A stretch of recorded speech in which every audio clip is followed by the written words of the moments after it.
Trying to maintain a high-flying career while having a family is tough, wherever in the world you come from. But in Japan, where long hours are part of the corporate culture, and there's little in the way of support, the problem's even more pronounced.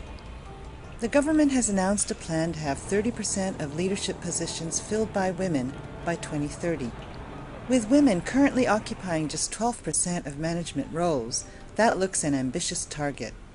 But why are so few women rising to the top? I talked to 3 graduates of the elite Tokyo University, Miki Matsui, Hidemi Kimura, and Maki Yoshida, about their experiences of working in a male-dominated environment and about trying to raise a family while meeting the demands of their careers. When I entered the company 19 years ago, I was the first woman who joined the department. So no one think that the women will have children or even get married. Miss Yoshida used to work at a leading Japanese bank research unit where she met her husband. But when they started a family, she felt compelled to leave because of the long hours. The company that I'm working now is one of the very conservative company in this country. So I think there is, in general, some discrimination. I mainly work alone now. That enables me to allocate my time according to my own convenience. Like Miss Yoshida, Ms. Kimura worked for the same organization as her husband. Ms. Kimura was able to manage both work and family, but only by taking jobs that didn't require overseas travel. It was very traditional for Japanese couple that women limit the work and husband work as much as they want. So that was really frustrating for me, but I didn't have any other choice.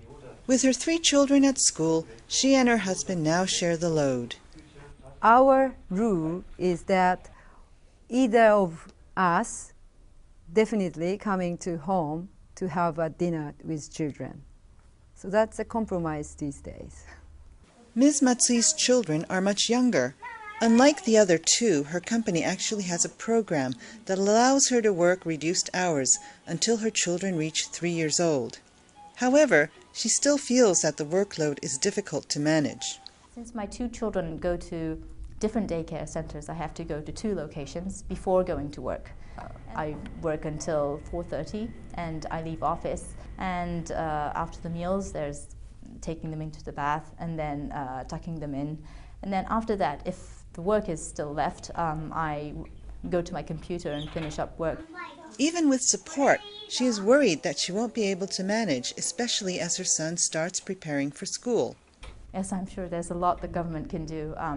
They can build more or have more daycare centers, maybe even in the offices.